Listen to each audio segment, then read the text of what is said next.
ஒரு பிகினருக்கு best investment options என்ன இருக்கு? இந்த இன்வெஸ்ட்மென்ட் ஆப்ஷன்ஸ்லாம் அவங்க எப்படி கரெக்ட்டா யுட்டிலைஸ் பண்ணணும்?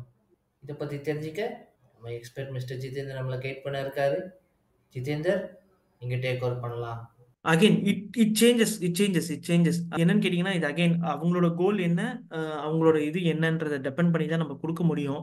பட் அகைன் எனக்கு வந்து ஒரு ஜஸ்ட் ஒரு சேவிங்ஸ் மாரி, but again for long term அப்படின்னு இருக்கும்போது, அகைன் அது அகைன் வந்து ரொம்ப ஈக்யூல ப்ளே பண்ற மாரி இருக்கும். என்னன்னு கேட்டீங்கன்னா, இன்னைக்கு நான் போய் ஒரு பியூர் ஈக்விட்டி அவங்க குடுத்துட்டு, again doesn't should create a bad experience for them. So இன்னைக்கு வந்து நான் ஒரு பியூர் ஈக்விட்டியா நான் கொண்டு போயிட்டு ஃபார் எக்ஸாம்பிள் ஒரு மல்டி கேப் ஃபண்டோ இல்ல வந்து ஃப்ளெக்ஸி கேப் ஃபண்டோ கொடுக்குறோம் அப்படின்னா ப்ராபப்ளி அவங்களுக்கு வந்து good have an affect. So maybe ஒரு அசெட் அலோகேட்டர் மாதிரி ஒரு ஹைப்ரிட் மல்டி அசெட் மாதிரி ஒரு பேலன்ஸ் அட்வான்டேஜ் மாதிரி இந்த மாதிரி ஹைப்ரிட் கலந்த schemes when we try to give இல்லையா, ஸோ அது வந்து could be better on a initial stages.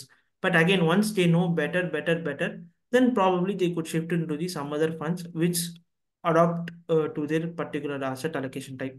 So maybe and நிறைய questions to add one more point. நிறைய பேர் கேட்கறது என்னன்னா இண்டெக்ஸ் ஃபண்ட் சேஃபா அப்படின்னு கேட்குறாங்க. Again index fund is also not safe. ஏன்னா நிறைய பேர் வந்து பிகினர் கண்டிப்பாக இண்டெக்ஸ் ஃபண்டில் போடுங்க அப்படின்றது நிறைய queries which we also facing. So it is not like index funds are safe. ஏன்னா இண்டெக்ஸ் ஃபண்டை பொறுத்த வரைக்கும் 100% ஈக்விட்டி.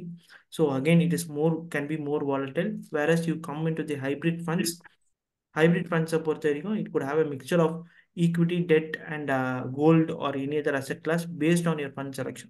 உங்களுக்கு இந்த டாப்பிக்லேயோ இல்லை வேறு ஏதாவது இன்வெஸ்ட்மெண்ட் ரிலேட்டட் டாப்பிக்லேயோ சந்தேகம் இருந்தானா எங்கள் ஃபைனான்ஷியல் எக்ஸ்பர்ட் கூட நீங்கள் அப்பாயின்மெண்ட் புக் பண்ணிக்கலாம். இந்த அப்பாயின்மெண்ட்கான லிங்க் வந்து டிஸ்கிரிப்ஷன்லேயே கொடுத்துருப்பாங்க. உங்களுக்கு ஃபைனான்ஸை பற்றி தெரியணும் இல்லை இன்வெஸ்ட்மெண்ட்டை பற்றி இன்னும் நல்லா தெரியணும்னா நீங்கள் இங்கே லைவ் வெபினாரை ஜாயின் பண்ணிக்கலாம். வெபினாருக்கான லிங்க்கும் டிஸ்கிரிப்ஷன்லேயே கொடுத்துருப்பாங்க. இந்த வெபினார் வந்து அப்சல்யூட்லி ஃப்ரீ. இன்னொன்று, உங்களுக்கு இந்த வீடியோ பிடிச்சிருந்தா லைக் பண்ணுங்கள், உங்கள் சர்க்கிளில் ஷேர் பண்ணுங்கள், மறக்காமல் சப்ஸ்கிரைப் மட்டும் பண்ணிடுங்க.